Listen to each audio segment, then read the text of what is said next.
ने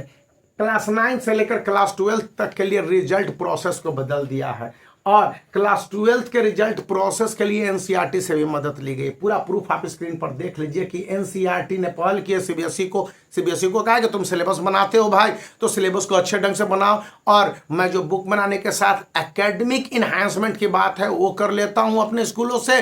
तो तुम्हारे जो एफिलिएटेड स्कूल है और हम दोनों मिल के देश भर के स्कूल के इन्वायरमेंट को जब जहाँ पर 40 से 45 लाख बच्चे बोर्ड एग्जामिनेशन में देंगे इस साल 2025 में, तो उनको किस तरह से इन्हांस किया जाएगा। तो यहाँ पर नए रिजल्ट को तैयार करने की बात बोली गई है। एनसीईआरटी की परख इकाई ने पहल किया कि क्लास 9, 10th, 11th, 12th के अंकों को मिलाकर 12th के बोर्ड के रिजल्ट बनाए जाएंगे और क्लास 8, 9, 10th, 11th के जो रिजल्ट होंगे वो उनके एक्स्ट्रा करिकुलर एक्टिविटीज, स्कूल के परफॉर्मेंस, स्कूल में टेस्ट, स्कूल में एग्जामिनेशन के साथ साथ बोर्ड के जो जितने प्रोग्राम्स होते हैं, कंपटीशन होते हैं, उन सब में भाग लेने के बाद इन नटसेल जो अचीवमेंट है उसको करेंगे। मैं आपको पूरा डिटेल पढ़ के बता देता हूं कि केंद्रीय माध्यमिक शिक्षा बोर्ड सीबीएसई ने शिक्षा को बेहतर बनाने के कई विकल्प लाए हैं। उनमें से है कि पैटर्न को पूरी तरह से चेंज करके लेटेस्ट अपडेट के तहत यह बताया कि अब क्लास 12 के बोर्ड एग्जामिनेशन के रिजल्ट क्लास 9 से लेकर क्लास 12 तक के बनाए जाएंगे,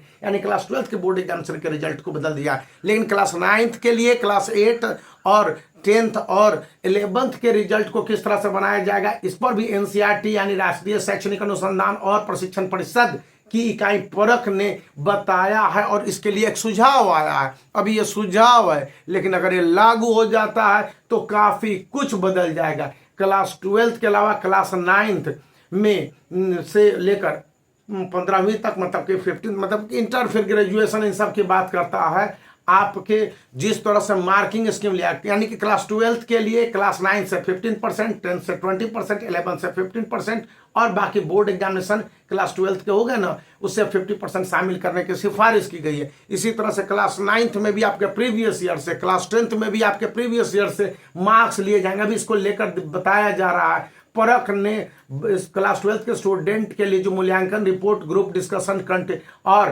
कंटिन्यू क्लासरूम असेसमेंट और समेटिव असेसमेंट के कॉम्बिनेशन के रूप में सुझाव दिया है और इसके बाद यह 10th से लागू करने की बात है। जो एजुकेशन मिनिस्ट्री का यह रिपोर्ट है कि कई राज्यों से फीडबैक आए हैं और उसके बाद राज्यों ने कहा है कि 12th के बजाय 10th में जो बोर्ड परीक्षा का सिस्टम लागू किया जाए और इसके जो मार्क्स हैं केवल बोर्ड एग्जामिनेशन के मार्क्स नहीं हो बल्कि उसके पहले के मार्क्स और पूरा डिटेल जो स्क्रीन पर देख रहे हैं। इसी बीच यदि आप अपने एग्जामिनेशन जो बोर्ड एग्जामिनेशन है और कहा जा रहा है कि लास्ट बोर्ड एग्जामिनेशन है तो इसको इन्हांस करना चाहते हो तो आपके लिए बुक है जिसमें कि लगभग सभी इंपॉर्टेंट पॉइंट कवर किए गए हैं। ऑनलाइन सपोर्ट यहाँ पर दिए गए इस बुक के पब्लिशर्स के द्वारा, यहाँ पर एआई बेस्ड आपका क्वेश्चन पेपर और उसका इवेल्युएशन होगा। सीबीएसई के जो प्रिस्क्राइब्ड डिटेल्स हैं, क्या रिक्वायरमेंट्स हैं, उसके सिलेबस हैं, सिलेबस के हिसाब से जिस तरह से कंटेंट है और उसका इम्प्लीमेंटेशन है और इन सब के बाद जो चैप्टर को पढ़ने से पहले आपको क्या करने हैं, उसके बाद सब्जेक्ट के क्वेश्चंस को किस तरह से डील आउट करने हैं और जब आप क्वेश्चंस को डील आउट कर रहे होंगे ऑब्जेक्टिव सब्जेक्टिव तो वहाँ पर क्या ध्यान देंगे और किसको इग्नोर करेंगे, छोड़ेंगे। इवन लिटरेचर में भी ये बताया गया है कि स्टूडेंट किस तरह से अपने पॉइंट ऑफ डिटेल को डील आउट कर रहे होंगे, चाहे वहाँ पर थिंकिंग बेस्ड क्वेश्चंस हो, एक्सट्रैक्ट बेस्ड क्वेश्चन हो, एमसीक्यूज हो या फिर competency based questions, thought based questions हो और रेफरेंस टू कंटेक्स्ट और एडिशनल क्वेश्चंस की बात करता है। तो आप इन बातों को ध्यान में रखने के साथ इस वीडियो को लाइक कर सकते हैं और इस न्यूज को जरूर समझने की कोशिश कीजिए जिसका लिंक इस वीडियो के डिस्क्रिप्शन में मिल जाएगा और आपके स्क्रीन के डिटेल